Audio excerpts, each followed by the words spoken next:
자, 원산부인과에서는 만단은 모든 수술 준비를 갖추고 보증금이 도착되기만을 기다리고 있을 때, 이때 보증금은 수술 보증금. 아까 10만 원이었잖아. 수술비.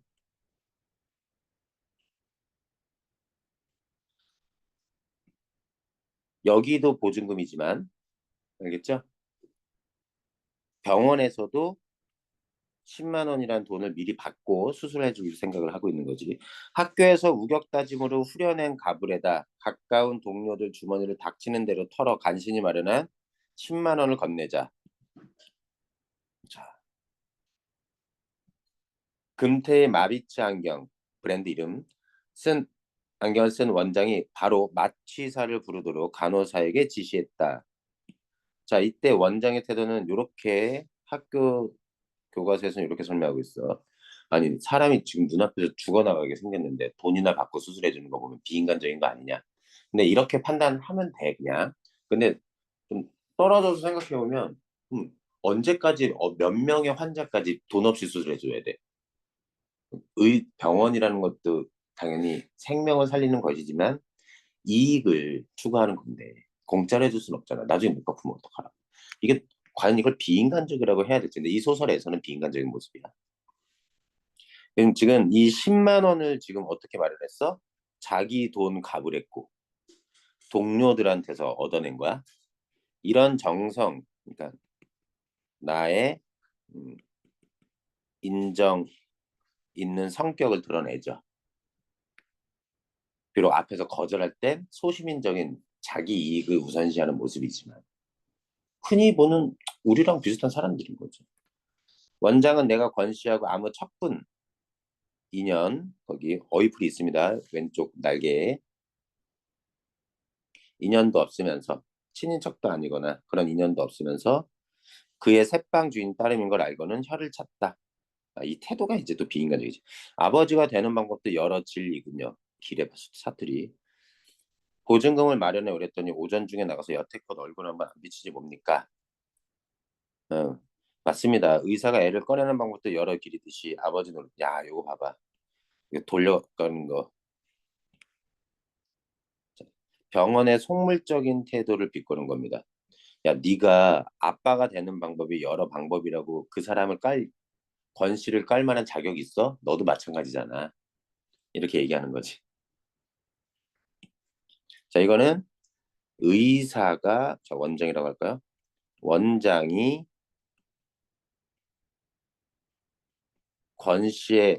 권씨를 비판하는 모습이라면 이번에 나는 병원장을 까는 겁니다. 나는 내 말이 제발 의사의 귀에 농담으로 들리지 않기를 바랐으나 유감스럽게도 금태안경의 상대방은 한 차례 너털 웃음으로 그걸 간단히 눈쳐버렸다. 이거를 의도를 파악하지 못했다고 생각할 수도 있지만 파악했으면서도 무시할 정도의 뻔뻔함을 가지고 있다고 해석해도 상관이 없지. 알아들으면서도. 진짜 무서운 애들은 그런 애들이 무섭거든. 못 알아채면 차라리 무식함을 탓할 수 있지만. 그리고 이것도 아까도 봤지만 금태의 마비츠 안경이라는 소재도 뿔테나 흔한 뭐 이게 외국산 같아. 마비츠 안경이면 국내산 아니 그게 아니라 돈을 밝히는 그런 캐릭터로서의 좋은 소품이지. 그래서 1인칭 관찰자 시점입니다. 나는 이미 죽은 게 아닌가 싶게 사색이 완연하는 분명 권씨 부인이 들것에 실려 수술 들어간 것을 거들었다. 생명을 꺼내고 그 생명을 수용했던 다른 생명까지 암량해서 생각을 해서 계산해서 건지는 요란한 수술치곤 너무도 쉽게 끝났다. 무슨 얘기야? 생명을 하나 끝내고 끝나는 게 아니지. 그 생명을 수용했던 다른 생명 누구예요? 생명은 아기, 뱃속의 아기. 다른 생명은 권씨 부인. 보호자 대기석에 앉아서 우리 집 동준이 놈을 얻을 때처럼 줄담배질로 너댓 땐가 다섯 대째를 붙이고 나니까 울음소리. 요때 줄담배는 초조함, 걱정. 이렇게 행동을 통해서 인물의 캐릭터를 드러내는 거 우리는 간접제시라고 그래. 용어 알아둬야 돼. 직접제시는 뭐야? 서술자가 얘기하는 거. 나는 긴장했다. 나는 초조했다. 이러면 직접제시. 근데 그런 말 하나도 없이 이런 행동을 통해서 보호자 대기석에서 담배를 핀다고. 옛날에 병원에서도 담배 폈어. 미친 시대였지. 병원 입원한 병원 환자들이 4인실, 6인실, 뭐 2인실 뭐 이랬잖아. 그 입원해 있는 6명, 4명 이렇게 입원해 있는 그 방 안에서도 담배를 폈다고. 옛날에 개념이 없었어. 옛날에 엘리베이터 안에서도 담배 폈어. 버스 안에서 담배 폈던 시대가 있고. 자, 더 가죠. 고추의 고추 아들 스스로 돕던 원장 부인이 나오면서 원장의 부인도 같이 있었던 거고, 처음 울음을 듣는 순간에 내가 점쳤던 결과를 큰 소리로 확인해 주었다. 아들이었다라고 점쳤던. 진짜 보호자를 상대하듯이 원장 부인이 내게 축하를 보내왔으므로 나 역시 진짜 보호자 입장에서 수고를 축하하지 않을 수 없었다. 자기 일처럼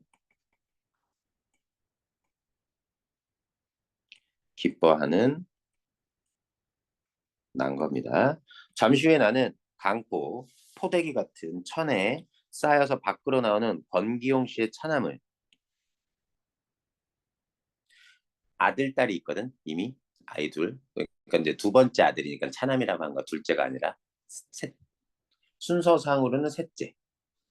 아들로는 둘째. 두 번째니까 차남, 두 번째 아들을 대면할 수 있었다. 권기용 씨와 권씨 이름. 지 어미 배를 가르고 나온 놈답지 않게 제왕절개한 거예요. 수술. 입술이 두툼한 것이 속없이 잘도 생겼다. 제왕절개라는 말이 풍기는 선입견에 딱 어울리게끔 목청이 크고 우렁찼다. 제왕이 뭐야? 시저가 이렇게 태어났대잖아. 얘기 들어봤어? 로마 황제였던 시저. 거의 최초의 제왕절개로 태어나는, 엄마가 죽든 말든 뒤에 뱃속에 있는 후손이 더 중요하니까 배를 가르고 꺼냈던. 그래서 이 제왕절개를 시저라고 하는 영어 명칭이 그렇게 돼 있잖아. 알고 있나? 시우는 알고 있고. 빨리 나가야 되는데. 유지경, 제왕절개.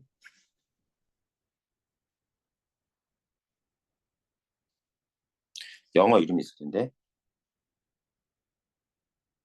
영어 이름 안 나오나? 나무위키에서 봐야 되나? 이거. 발음이야 뭐 어떻게 될지 모르겠지만 여기 다 읽는 데에 따라 시저라고 발음이 될 수 있어. CSAR. 그래서 그렇게 나오는 거야. 자, 가보죠. 그래서 왕을 왕이 태어날 때 했던 수술 기법이기 때문에 그런 방식을 통해서 태어난 애는 제왕, 왕의 풍모를 가진 것 아니냐. 그 이미지에 걸맞다는 얘기고요.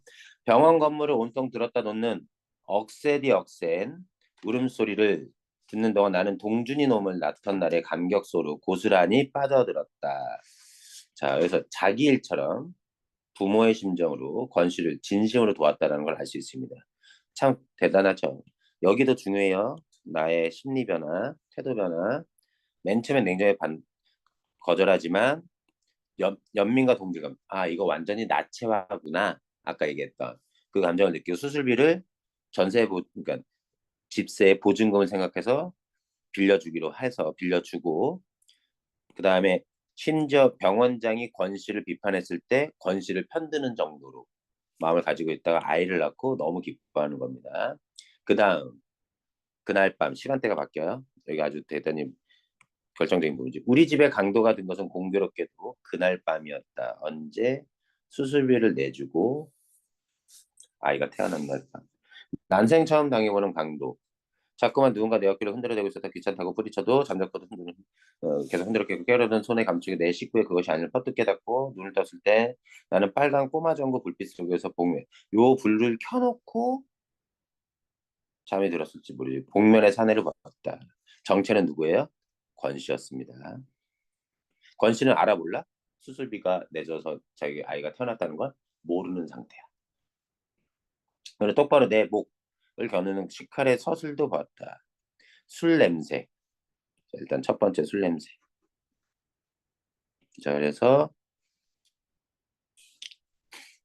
자꾸만 흔들어 깨우는 거, 술 냄새 풍기는 거, 용기가 안 생겨서 술 먹고 나왔겠지. 조명 빛깔을 가면서 붉은 빛을 띤 검정 계통의 보자기 1, 복면 위로 드러난 코의 일부와 눈재가 매우 취해 있음을 나는 재빨리 간파했다. 이걸 보면 이제 아 이거 얘 아마추어네 느낌을 받았겠지. 일어나 빨리 일어나 얼른 일어나라니까. 나 외엔 더 깨우고 싶지 않은지 강도의 목소리 무척 낮고 조심스러웠어. 자, 그런 어설픈 행동들 체크돼 있으니까 한번 보죠. 나는 일어나고 싶었지만 도무지 일어날 수가 없었다. 멱을 거는 식칼이 덜덜덜 위아래로 춤을 추고 잘못해서 찌를까 봐. 우연히. 이것도 떨고 있는 이런 행동들. 이런 행동들이 쏘리. 이런 행동들이 어디서 여기 있다. 이런 행동들이 간접 제시인 거야. 권 씨의 강도의 캐릭터를 드러내지. 자, 목이라도 찌르게 된다면 고의가 아니라 지나친 떨림이나 우발적인 상해, 다쳐서 입는 피해를 상해라고 얘기합니다. 무척 모자라는 강도였다. 이게 이제 내가 내린 판단입니다. 그 네 가지. 어설픈 모습. 나는 복면 위에 눈을 보는 순간 상대가 그 방면에 전문가 못된 만큼 말해쳤고 딴에는 진탕 마신술로 짓딴에는 한껏 용기를 뒀을 텐데 보기 좋을 만큼 큰 눈이 착하게만 타고난 지 천성을 어쩌지 못한 채 착해 보이는 거야. 큰 눈이. 나를 퍽 두려워하고 있었다. 거꾸로 내가 두려워야 되는데 주객전도라는 어휘풀이 사자성어 주인과 손님의 입장이 반대되는 경우 술로 간을 키우지 않고는 배짱을 키우지 않고 남의 뒷담을 못 넣을 정도라면 강력 범행을 도모하는 사람으로서는 처음부터 미역 실패였다. 자, 어설픈 걸 일어날 테니까 칼을 약간만 뒤로 물러주시오. 강도는 내가 시키는 대로 했어. 자, 이 어설픈 걸 나는 눈치챈 거고요. 내놔 얼른 내놓으라니까 자, 뭘 내놓으라는지. 자, 하라는 자, 다 일어나 앉기를 기다려 강도가 속삭였다. 하라는 대로 하죠. 하지만 당신도 내가 하라는 대로 해야만 일이 수월할 거요. 잔뜩 의심을 품고 쏘아보는 강도를 나는 덧붙여 말했다. 집안의 현금은 변변치 않소. 화장대 위에 돼지 저금통하고 장롱 서랍 속에 아마 마누라가 쓰다 남은 돈이 약간 있을 거요. 그 밖에 돈이 될 만한 건 당신이 알아서 챙겨가시오. 강도가 더욱 의심을 두고 경거에 가볍게 움직이려 하지 않았으므로 나의 말대로 행동하려 하지 않았으므로 나는 시험상을 조금 신경질을 부려보았다. 그러니까는 어설픈 애라는 걸 알고 나도 약간 배짱을 부리면서 행동하는 거지. 오히려 누굴 가르쳐? 내가 강도를 가르치면서 행동하는 거야. 마누라가 깨서 한바탕 소동을 벌여야만 시원하겠소. 난처해지기 전에 나를 믿고 일러준 말하는 대로 하는 게 당신에게 이로울 거요. 한 차례 길게 심호흡을 뽑은 다음 강도는 마침내 결심을 했다는 듯이 이불 자리를 돌아 화장대 쪽으로 결국 말한 대로 행동하는 거야. 내가 가르쳐준 대로. 자, 성격 제시 방법. 봐봐. 이거는 직접 해설하거나 분석해 주는 게 직접 제시예요. 간접 제시는 대화나 행동을 묘사함으로써 그 해당 인물의 캐릭터를 드러내는 거죠. 이거 봐. 직접적으로 해설해 주듯이 설명해 주는 거야. 그러니까 이거는 직접 제시. 학교에서 이런 거 물을까 봐. 술 기운 내 덜덜 떠는 행동, 술 냄새 나는 거 이런 뒤에 또 읽겠지만 이런 것들이 어설픈 소심한 성격임을 드러내는 거죠. 그거 왼쪽 거 좀 보도록 하고 자 얌전히 구두까지 벗고 양말 바운으로 들어오는 강도의 발 환장하는 거죠. 나는 그때 비로소 볼 수 있었다. 내가 그렇게 염려를 했는데도 강도는 와들와들 떨리는 다리를 옮기다가 그만 부주의가 동준이의 발을 밟았어. 이 어설픈 행동들. 동준이의 발을 밟는. 동준이가 갑자기 칭얼거리자 그는 즐거워 엎드리는 녀석의 어깨를 토닥거려. 자, 녀석이 도로 잠들기를 기다려. 동준이 아들이 이름이에요. 그는 복면 위로 칙칙하게 땀이 밴 얼굴을 들고 일어나서 내 위치를 흘끔 확인한 다음 다시 본격적인 작업에 이렇게 복면 위로 땀을 흘리는 그 긴장하는 그 모습. 터지려는 웃음을 꾹 참은 채 강도의 애교스러운 행동을 처음부터 끝까지 주목하고 있던 나는 살그머니 상체를 움직여 동준이를 잠재울 때 이부자리 위에 떨어뜨린 식칼도 떨어뜨리고. 자, 이 사람이 웃는 건 너무나 어설픈 도둑질하는 모습이 웃겨서 웃은 거고요. 연장을 도구를 이렇게 함부로 굴는 거 보니 당신 경력이 얼마 되는지 알만합니다. 약간 놀린 거야.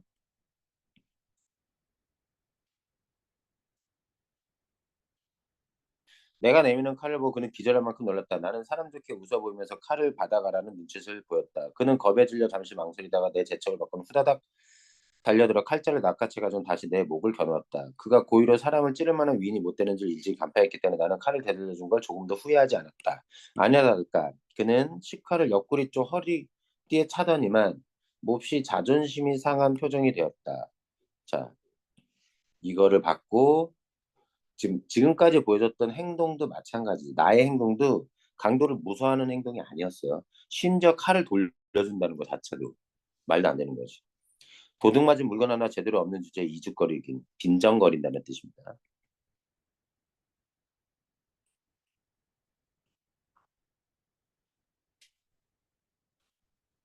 음. 도둑 맞을 물건 하나 제대로 없는.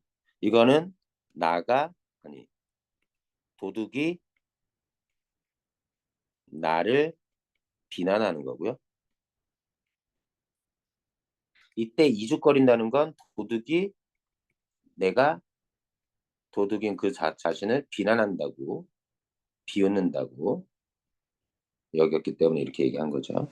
그래, 경험 많은 친구들은 우리 집을 거슬러 안 보고 지나치죠. 그래서 누군 뭐 들어오고 싶어 들어왔나 피치 못할 사정 때문에 나는 강도를 안심시켜 편안한 마음으로 돌아가게 할 절호의 기회라고 판단했다.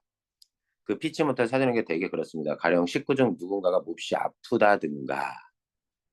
자, 뭐예요? 눈치챈 거 안 챈 거야? 챈 겁니다. 아까 어디서 눈치챘을까? 어디서 눈치챘을까? 여기가 아닐까? 그런데 확정은 아직 했는지 모르겠지만 좀 더 가봅시다. 그 순간 강도의 눈이 의심의 빛으로 혹시 이때 의심의 눈빛은 자신의 정체를 여기다 써져 있으니까 확인할게요. 화가 난 나머지 이가 딱딱 부딪힐 정도로 떨면서 왜 화가 나? 자존심 상한 거야. 그는 말을 향해 나갔다. 돈을 챙길 거 빠뜨리고 내 옆을 지나쳐갈 때 그의 몸에서 역겨울 만큼 술 냄새가 확 났고 그가 허둥지둥 끌어안고 나가는 건 틀림없이 갈기갈기 찢긴 한 줌의 자존심. 비유적인 표현이야. 비유적인 표현. 자존심이 상한 것 이렇게 표현한 거고요. 애당초 의도했던 바와 달리 내 방법이 결국 그를 편안케 하기는커녕 더욱더 낭패하게 만들어서는 깨닫고 나는 그의 등을 향해 말했다. 미안한 거야. 내가 너무 나는 나름대로 호의 의도했던 바는 호의를 가지고 대한 것인데 그 호의가 상대에겐 자존심을 더 낭패케 했다. 자존심을 상하게 했다는 걸 알아차리고 얘기합니다. 어렵다고 꼭 외로우란 어렵다고 해서 꼭 혼자란 법은 없어요. 누가 압니까? 당신도 모르는 사이에 당신을 아끼는 어떤 이웃이 당신의 어려움을 덜어주었을지 넌지시 돌려 말한 거죠. 내가 수술비 마련해 준 걸. 개수장만 그따위 이웃은 없다는 걸 난 똑똑히 봤어. 난 이제 아무도 안 믿어. 오늘 낮에. 그쵸? 나가 거절했잖아. 자, 그래서 세상에 대한 절망감과 배신감을 느끼고 있다. 이 사실을 모릅니다. 그는 현관에 벗어놓은 구두를 신고 있었다. 그 구두를 보기 위해 전등을 켜고 싶은 충동이 불현듯 일었으나 나는 꾹 눌러 참았다. 현관문을 열고 마당으로 내려선 다음 부주의하게도 그는 식칼을 들고 왔던 자기의 본분을 망각하고 엉격거려 문간방으로 들어가려고 했다. 문간방이 자기가 새들어 살고 있는 방이거든. 자, 강도로 위장한 사실을 읽고 자기 집으로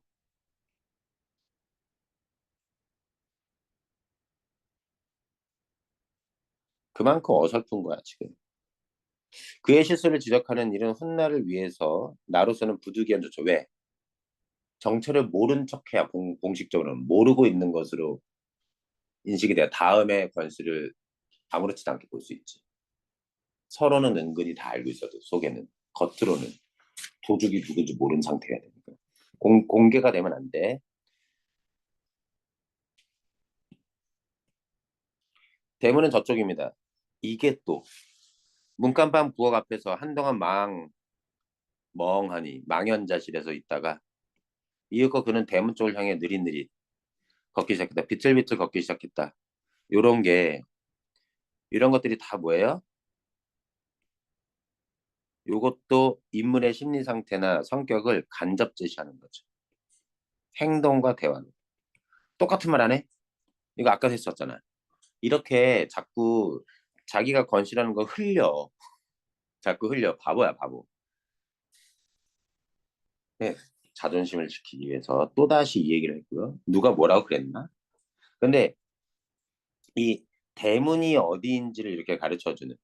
그래서 자기가 건실하는 걸 들키지 않게 나는 배려했는데 이 배려가 계속해서 권씨를 자존심을 상처 있게 만드는 거지. 넓고 보안 등 하나 없는 칠흑의 어두운 저편으로 자진해서 삼켜져 버렸다.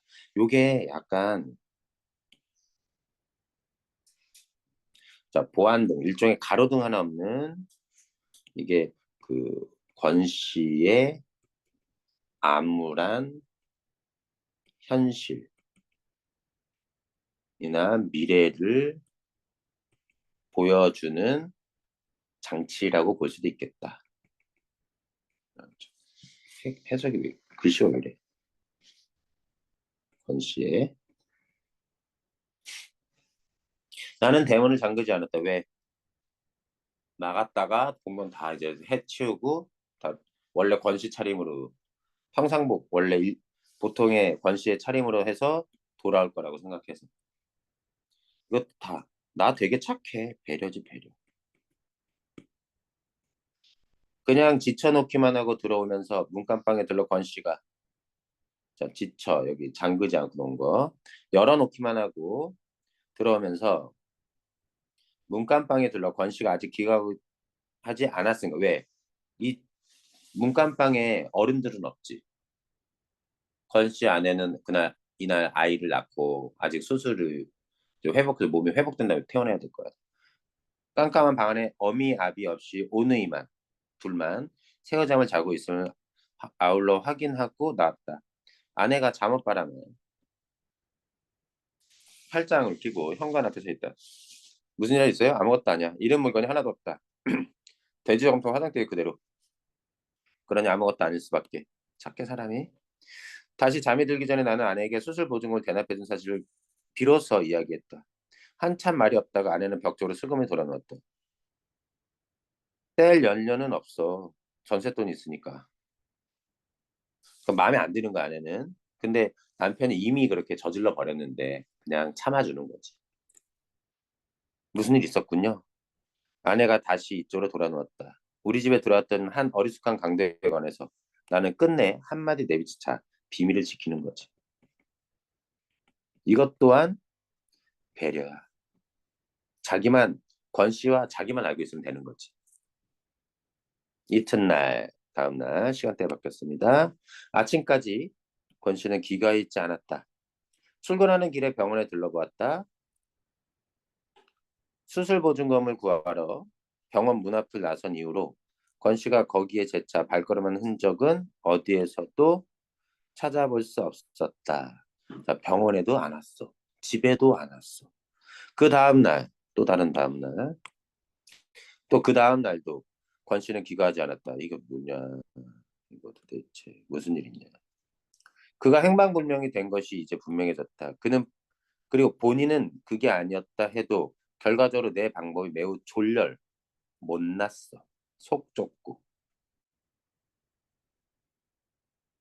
못났음이 이제 확연히 밝혀졌다. 내가 대응을 잘못한 거야.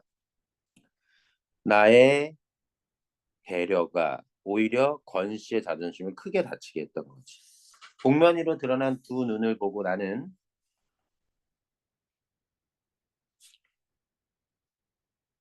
다름 아닌 권 씨를 대뜸 애진지게 알아차릴 수 있었어. 밝은 아침에 술이 깬 권 씨가 전처럼 나를 떳떳이 대할 수 있게 하자면 복면의 산을 끝까지 강도로 대하는 그 길뿐이라고 판단했어. 어, 착한 마음이지. 그래서 아무 일도 없었던 듯이 병원에 찾아가서 죽지 않은 아내와 새로 얻은 세 번째 아이를 만날 수 있게 되기를 기대했던 것이다. 현관에서 그의 구두를 확인해 보지 않은 것이 뒤늦게 후회되었다. 문간방으로 돌아가려는 그를 차갑게 일궈준 것이 영 마음에 걸렸다. 나의 모든 배려의 행위가. 어떤 근거인지는 몰라도 구두 손질의 정도에 따라 그의 운명이 예측할 수도 있지 않을까 하는 생각이 드는 것이었다. 구두코가 유리알처럼 반짝반짝 닦여있는 한 자존심은 그 이상으로 광빨이 빛나는 정도가 올려져 있을 것이고 그러면 나는 안심해도 좋았던. 그래서 지금 뭐야? 뭐랑 뭐를 일치시키냐면 구두가 얼마나 반짝반짝 닦여 있는가와 자존심을 동치시키는 거죠. 반짝 이미 클수록 자존심은 크게 지켜져 있다라고 보는 거야. 그러면 그래서 구두가 깨끗하게 잘 닦여 있다면 내가 그렇게 미안해하지 않아도 되는 거지. 자, 그때 그가 마지막이라는 걸 염두에 두고 있었다면 돌아오지 않을 거라고 생각됐다면 새끼들이 자는 방으로 들어가는 길을 가로막는 그것이 그에게는 대체 무엇으로 느껴졌을 것인가. 내가 가로막았잖아. 건심을 끝까지 모른 채 하기 위해서. 거긴 그쪽이 아니라 나가는 쪽은 저쪽이라고 가르쳐 준 게. 그런데 그게 다시는 돌아오지 않기 위해서 마지막으로 애들을 보고 가려는 태도를 내가 막은 거였다면 되게 미안해하는 거야. 아내가 병원을 다니러 가는 편에 아내도 좀 착해. 그지? 나의 아내도. 아이들을 죄다 딸려 보낸 다음 나는 애들까지 권신의 아이들까지 다 데리고 가게 한 거야. 나는 문간방을 샅샅이 뒤졌다. 뭐 확인하고 싶어서. 이거 확인하고 싶어서. 방을 내준 후로 밝은 낮에 내부를 둘러보긴 처음인 셈이었다. 이사 올 때 본 그대로 세간 살림이라고는 깔고 덮는 데 쓰이는 것과 이글 같은 거. 쌀을 익혀서 담는 몇 점 도구가 전부 아주 가난한 형편. 별다른 이상은 눈에 띄지 않았다. 구태여. 꼭 단서가 될 만한 흔적을 찾자면 그것은 구두일 것이다. 가장 값나가는 세간의 자격으로 장롱 따위가 자리 잡고 있을 그런 자리에.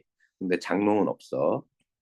9켤레나 되는 구두가 사열 받는 병정들 모양처럼 비유법 가지런히 잘 놓여 있었다. 이 가지런히 놓여 있는 모습 흔적이죠. 권 씨가 소중히 여겼던 흔적. 정갈하게 닦인 것이 6켤레, 먼지 덮인 게 3켤레, 모두에서 10켤레 가운데 마음에 드는 7켤레를 골라 한꺼번에 손질을 해서 매일매일 갈아 신을 신발을 신을 한 주일의 소용에 해당하는 거. 그래서 7켤레를 닦았던 거야. 총 10켤레야. 그지? 그 중에 3켤레는 남겨두고 7켤레만 아주 반짝반짝 닦은 다음에 그 중에 한 켤레는 씻고 나갔지. 그래서 지금 제대로 닦인 게 6켤레. 잘 닦인 7 중에서 비어있는 하나. 이 비어있는 하나가 누구야? 권 씨가 신은. 제가 결국 이건 권 씨야, 권 씨. 아주 나는 한 켤레의 구두가 그렇게 쉽사리 돌아오지 아니라는 걸 알딸딸하게 깨달았다. 권 씨가 자존심에서 돌아오지 않을 거라는 거야. 그래서 9켤레 구두로 남은 사나이. 이 사람의 총 소유한 구두는 10켤레. 그 중에 늘 7켤레를 깨끗이 닦아놔서 요일별로 갈아 신고 다녔어. 자, 권 씨의 행방불명을 알리지 않으면 안 될 때였다. 내 쪽에서 먼저 전화를 걸기는 그것이 처음이자 마지막이었다. 나는 되도록 침착해지려고 노력하면서 내게 이웃을 사랑하게 될 거라고 누차 장담한 바 있는 이순경을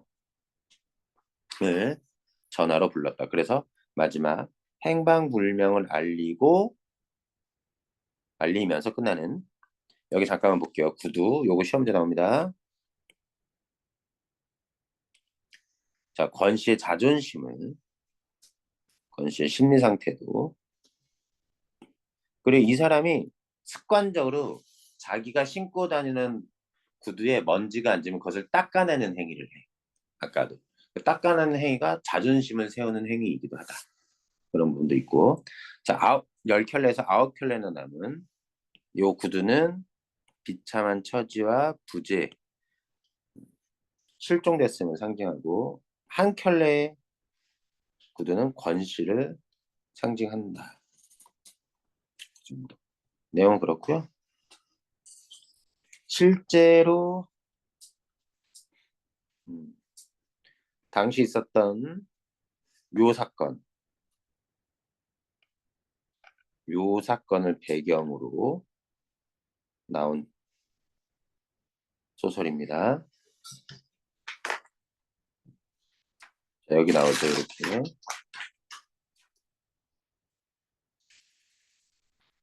자, 요 보기 박스를 주고 문제가 나올 수도 있어요. 문제에서 보기 박스를 주고. 자, 보죠. 당시에는 집단 난동이라고 불렀던 광주 대단지 사건은 지금은 명칭이 80 성남 민권 운동이라고 부르게 됐지. 너네 그거는 배웠지, 학교 역사 시간에. 5.18 광주 민주화 운동으로 지금 부르잖아. 당시 뭐라 불렀는지 아세요?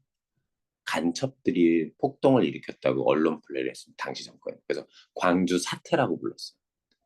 난동을 일으킨 사태. 근데 지금은 그렇게 부르면 제대로 욕먹습니다. 인식을 제대로 못하는 거죠. 그래서 단순 폭동으로 매도되었던 사건을 소외된 빈민층의 적극적인 생존투쟁이라는 역사적 의미를 넣어서 민권운동이라고 표현하게 된 거고, 그래서 긍정적으로 이제는 부르게 된 거예요. 자, 음, 여기 우스꽝스러운 모습, 그 구두를 그렇게 가난한데도 소중히 여기는 모습. 자, 자존심만 내세우는 무능하고 모자란 모습이 있는데,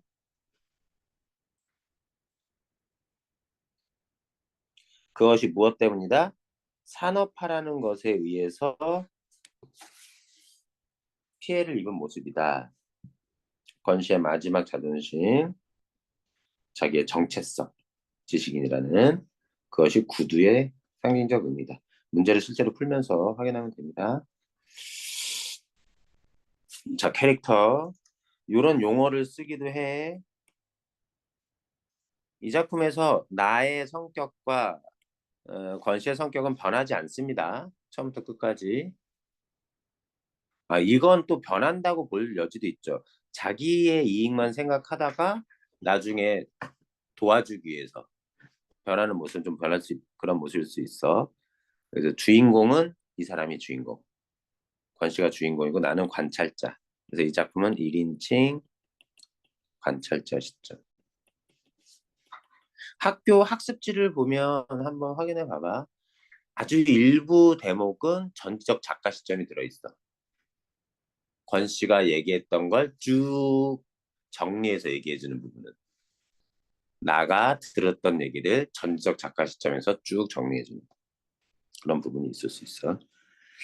자, 두 가지 큰 사건이 있었고요. 이 작품이 나와 그 권 씨 사이의 갈등이지만 실제로 근본적인 갈등의 원인은 뭡니까? 권 씨의 가난한 삶이죠. 비참한 삶. 비참한 삶을 일으킨 근본적인 원인은 뭐야? 권 씨와 현실 사이의 갈등인 거죠. 산업화 속에서 제대로 된 전과자가까지 몰락하고 일자리를 제대로 얻지 못해서 지내는 그런 모습.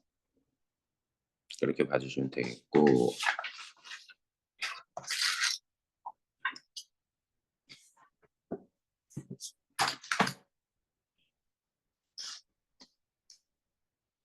요거는 어디냐면 요 핵심이에요. 사람들이 참외 먹는 권 씨가 경험했던 사건. 그리고 여기는 뭐냐면 여기에서 나치화라는 얘기는 돈 빌리러 온 권 씨를 거절하면서 내가 경험한 사건. 나치화.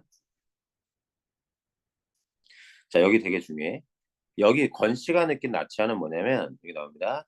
자기는 그 사람들과 다른 종류의 사람, 대학까지 나왔기 때문에 하나의 거리를 뒀는데 먹을 것 앞에서 절실한 인간의 본능을 목격하면서 그들이나 나나 다를 것 없다. 라는 깨닫고 완전히 몰입해서 대모를 하게 됩니다. 동질감과 그런 것들을 느꼈던 거고. 이번엔 오 선생이 권 씨를 보며 거절해서 힘없이 돌아가는 그를 보며 권 씨가 목격했던 장면을 떠올리고 나체화라는 얘기를 느낀 까닭은 여기 보죠. 권 씨가 군중에게 그랬던 것처럼 권 씨에게 거리를 두면서 그의 일에 말려들지 않으려는 자. 권 씨가 일단 군중에게 나는 다르다라고 생각하며 거리를 뒀던 모습이나 나가 권 씨에게 거리를 두려는 모습이나 같은 말. 그래서 수술비를 구하기 위해 전전긍긍하는 권 씨나 남이 맡긴 전셋대로 간신히 집을 유지하는 자신이나 다를 바가 없이 똑같다는 걸 깨닫고 권 씨에게 동료의식을 느꼈다. 이 해설 알아두시면 됩니다. 이럴 때 얻는 효과 이런 것들 선지로 나올 수 있어요. 나가 스스로 반성하고 의식의 변화를 겪게 되면서 이렇게 그래서 돕게 되는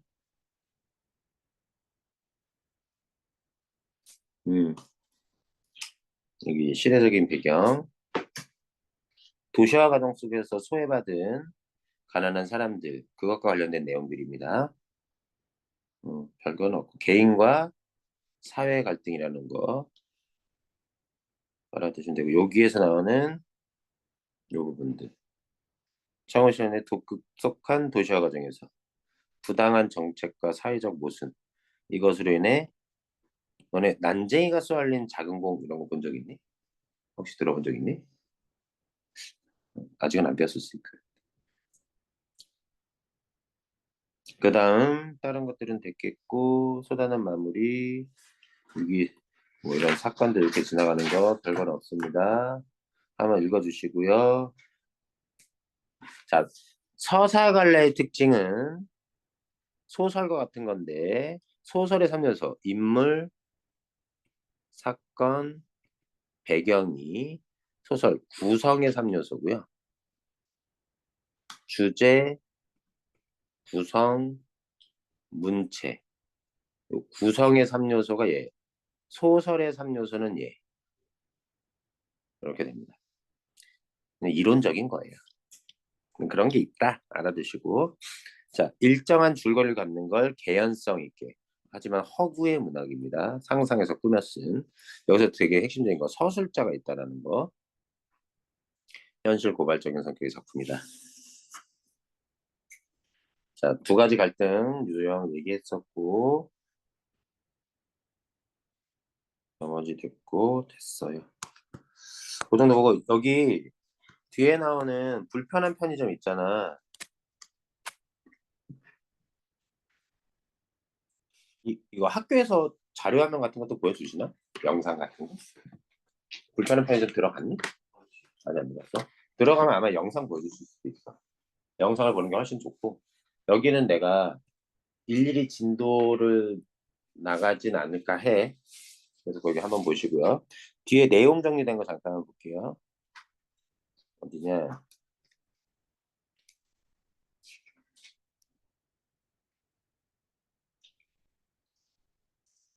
응?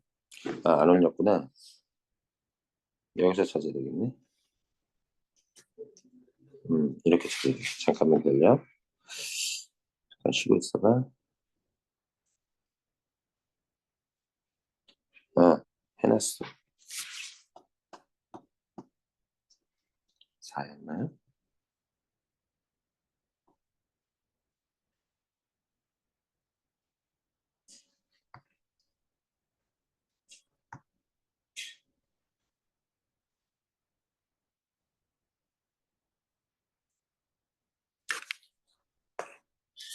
자, 여기에서 보면 서사갈래의 특징, 자, 서술자 빼놓을 수 없는 요소고 일정한 줄거리를 갖춘 이야기인데 이거는 사건을 다룬다. 서사의 사가 사건. 개연성은 무슨 뜻이냐면 그럴듯한, 있을 법한. 우리가 몰입하는 이유는 이 개연성 때문이죠. 갈등 중심에. 자, 서사갈래에서 이제 나오는 요소들, 서술자. 소설에서 말해주는 사람, 서술자와 관련돼서 우리가 시점이 있습니다. 자, 시점은 소설 속에 나라는 등장인물이 나오면 1인칭 시점, 안 나오면 3인칭 시점이고 3인칭이라는 말은 잘 안 쓰고 두 가지로 나누죠. 모든 걸 다 알고 얘기해주는 전지적 작가 시점도 있고 작가 관찰자 시점도 있죠. 1인칭은 나가 주인공인 주인공 시점, 나가 주인공이 아니라 주변 인물인 관찰자, 주인공 따로 있는. 음, 이게 일단 우리가 이렇게 생각하면 돼. 어떤 사건이 벌어지는데 우리가 이 사건이 벌어지는 걸 어떻게 하냐면 영화처럼 생각해봐. 카메라맨이자 감독이자 해설자가 이걸 찍어서 우리한테 전달해 주기 때문에 우리가 볼 수 있는 걸 거 아니야? 중간에 껴있는, 그래서 영화로 따진다면 중간에 껴있는 카메라맨, 감독, 해설자의 역할을 하는 게 서술자야. 그럴 때 하나 알아두고, 그럼 카메라로 우리가 찍어서 독자들에게 전달하는 방법이 두 가지 방법이 있다는 거지. 카메라맨이 카메라로 자기도 찍고 주변도 찍으면서 자기가 화면 속에 나와. 영화 속에. 굳이 따지자면 셀카로 찍을 때랑 동물 다큐멘터리처럼 시작부터 끝날 때까지 카메라맨이 누군지 모르게 몰카로 찍어가지고 진행할 때는. 그래서 요걸 생각해 보면 1인칭 시점은 서술자가 어디 있다? 서술자가 그 이야기 안에 위치하죠. 등장인물인 나가, 인물인 나가 서술자인데 3인칭은 서술자가 다 중학교 때 했던 겁니다. 이야기 밖에 위치합니다.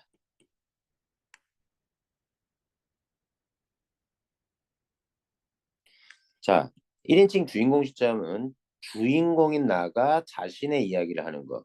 관찰자는 그게 아니죠. 주변 인물인 나가 주인공을 관찰하는 겁니다. 주인공 이야기를 하는 거예요. 나중에 문제 계속해서 풀게 될 겁니다. 소설의 구성, 자, 구성의 3요소, 인물, 사건, 배경이 있다 정도만 알아두시면 돼요. 구성의 3단계, 발단, 전개, 위기, 설정, 결말 다들 아는 거고. 자, 인물,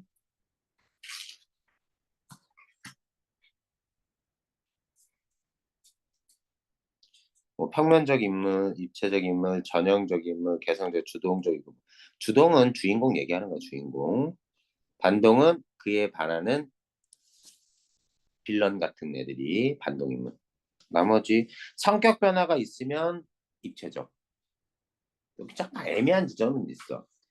이 소설에서 나는 성격 변화가 있는 것이냐. 맨 처음엔 냉정하게 거절했지만 나중에 마음을 바꿔서 도와준다는 점에서 변하는 것 같은데 입체적이라고 볼 수는 있겠지만 일단 기본적으로 착한 사람인 것 같지. 착하다는 점은 계속 유지되잖아. 근데 어쩔 수 없는 현실적인 이유 때문에 거절한 거 아니야. 그런 점에서는 캐릭터 변하지 않는데요? 안 변하는데 성격? 그러면 평면적 인물인 거고. 학교에서 뭐라고 설명했을지 좀 궁금해. 두 가지 요소를 다 가지고 있어. 이해됐니, 문제인지? 학교 학습지 좀 확인해 줘봐. 그 다음, 여기가 중요해. 아까 계속해서 내가 반복해서 얘기했던 건데, 직접 제시를 우리는,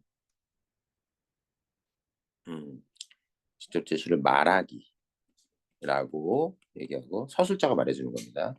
해설, 분석 해주는 거, 요약 해주는 거.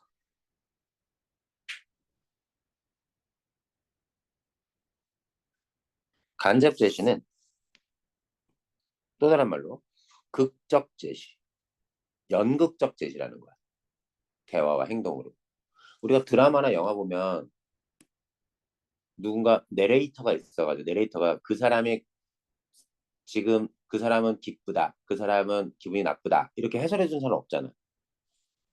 우린 보자마자 그 캐릭터가 어떤 성격의 캐릭터인지를 우리가 그 사람의 말투나 표정이나 옷차림, 대화, 행동 이런 것들 좀 알잖아. 그렇게 알게 되는 게 다 간접 제시인 거야. 연극에서나 드러나는 거지. 극적 제시, 장면적 제시. 그래서 보여주기라고 해요. 뭘 보여줘? 대화나 행동을 굳이 따지자면 영화를 생각한다면 얘는 그냥 줄거리를 말로 설명해 주는 거고 얘는 뭐예요? 대화나 영상을 동영상으로 찍어서 그대로 보여주는 거죠. 그런 거야. 자, 훨씬 생생하고 재밌어. 이게 말로 설명 듣는 것보다. 대신 사건의 진행 속도가 느려. 이해됐지? 똑같은 사건을 줄거리로 그냥 요약해서 얘기해 줄 수 있어. 어, 직접적으로 이해하는 게 쉬워. 작전. 사건의 속도가 빨라. 근데 재미가 없어. 직접 스토리를. 아니, 폭삭수가 쓰다 영화 봤니? 너 봤니? 최근에 뭐 재밌는 영화 있나? 어쨌든 재밌는 영화 있을 때 그걸 줄거리로 읽는 거랑 실제로 보는 거랑 다르잖아. 실제로 보는 게 재밌지. 그 얘기야. 자, 구성도 이렇게 평면적, 입체적, 액자식, 피카레스키 이렇게 있는데 입체적 구성은 역순행적 구성이라고 봐도 괜찮아. 평면적 구성은 순행적 구성. 시간의 흐름에 따라 과거, 현재, 미래로. 입체적 구성은 어때? 가다가 갑자기 반대로 과거 얘기를 하다가 다시 여기로 왔다 갔다 하는 그런 구성을 우리가 입체적 구성이라고 한다. 액자식은 지금 몰라도 되고 피카레스크 복선 됐어. 여기서 복선 별로 중요하지 않아. 배경 됐고요. 배경은 이런 역할을 한다는 얘기야. 이 작품에서 아까 설명했던 거는 있으니까 눈으로 한번 읽어봐 주시고 자 구성 요소 보면 소설에서 서술자라고 얘기했고 배경이라는 게 있고 인물이 있고 특징적인 소재가 있습니다. 이런 요소들이 주제를 형성한다. 자, 사회문화적 맥락은 70년대 있었던 80 성남 민권운동과 관련 있고 문학사는 뭐냐면 이때 당시에 이런 산업화 도시와의 문제점을 다룬 소설들이 많았다는 뜻이야.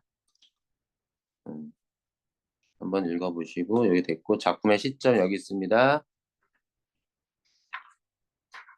여기에서 이 1인칭 관찰자 시점이니까 서술자는 어디 있어요? 어디 위치해요? 작품, 이야기, 아유, 내부에 위치합니다.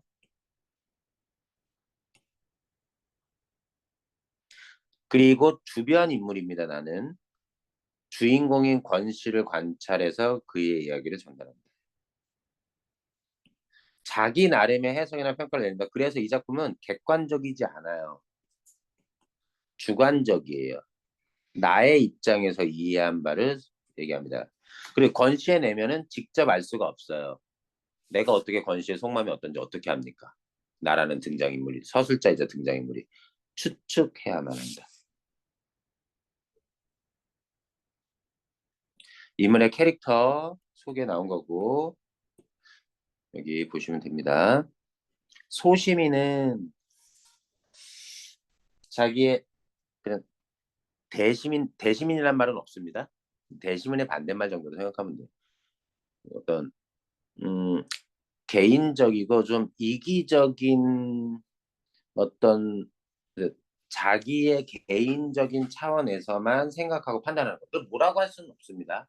다 우리 소시민이에요.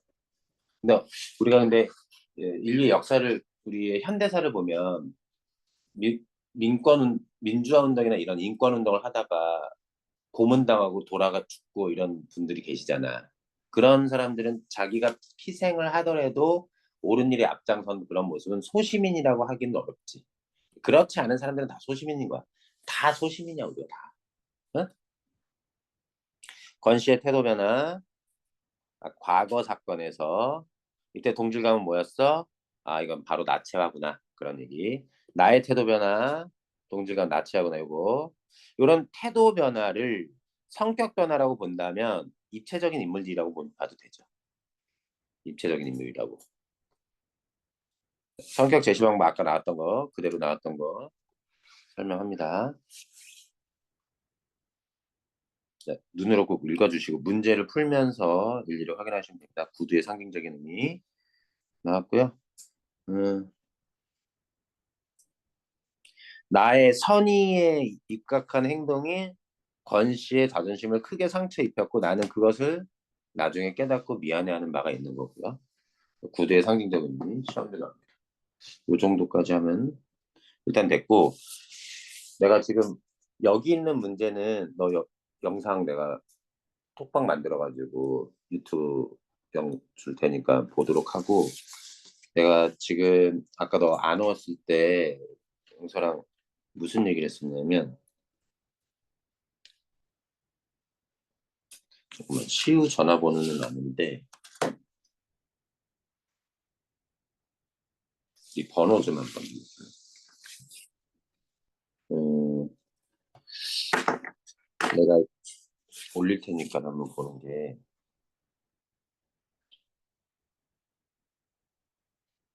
관계 부재중 전화 관계 내볼 거야. 근데 전화 오면 무슨 영서야?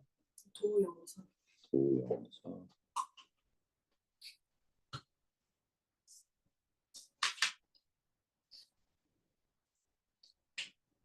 잠깐만.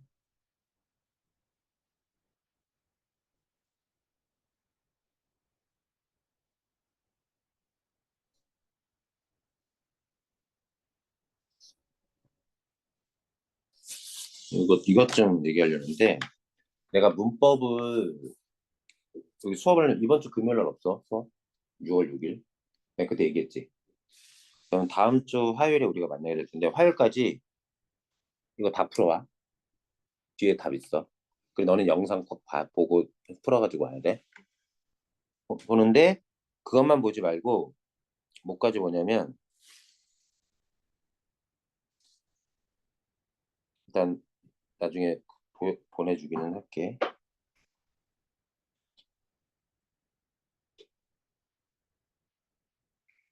이렇게 돼 있어. 제 들어가 보면 이렇게 들어가는 게 맞겠니? 어쨌든 내 채널에 들어가서 보면 어쨌든 이렇게 돼 있어서 아 진짜 재생 목록으로 들어가 보면 여기 재생 목록이 있는데요. 이게 그 목록에 대한 설명을 내가 해주지 않아서 불편하긴 할 텐데 어떻게 하지? 모두 재생 한번 눌러볼까?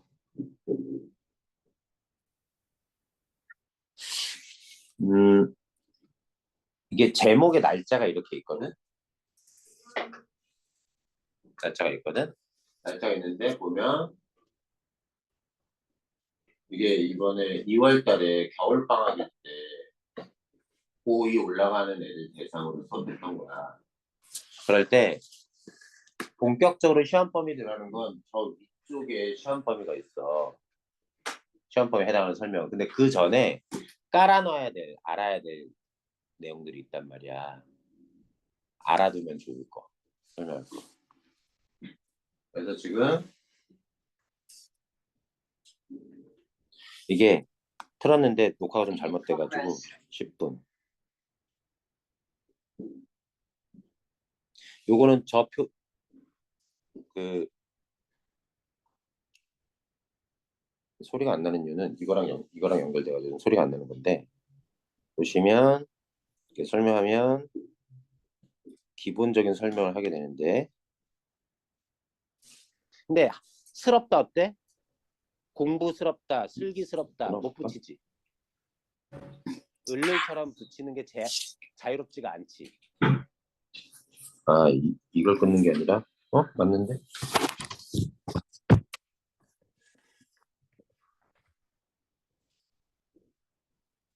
스럽다. 되다도 어때? 학생 되다.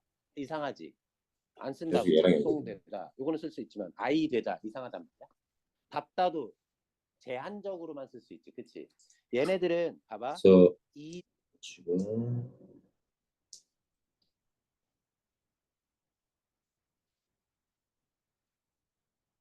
대속 올려가지고 한번 좀 보시면 이게 좀 길지? 미안한데 한 시간 10분짜리인데 중간에 좀 배속 올리면 좀 볼 수 있을 거고 두 번째 게 그다음 게 말하미가 아니라 이 두 개의 모습을 알아두는 게 좋아. 그래, 카톡으로 올릴게. 가장 요것만 따로 이렇게 쓰는 게 요게 선어말어미가 맞는데 어말어미랑 연결해서 요 하나의 세트로 이렇게 이해해 두는 게 좋아. 날짜상으로 가장 빠른 거. 자, 구분해 볼게. 선어말어미, 어말어미 무슨 말인지. 시간이 오래 여기 여백에다 한번 써보면 근데 보면서 해주는 게 나중에 사과를 내가 설명할게. 그러면 와서 내가 수업해 주는 게 되게 줄어들어. 설수가 먹는 이해됐지? 사과라는 단어가 그래서 있어. 이거는 내가 톡방 만들어가지고 제가 이렇게 우리 그날 저기 성빈이가 만들어준 톡방 있잖아 어제. 그거는 이제 나가고 내가 만들어 놓을게. 그럼 내가 초대해 놓을 테니까 거기에 톡 올릴게. 자, 숙제 두 가지.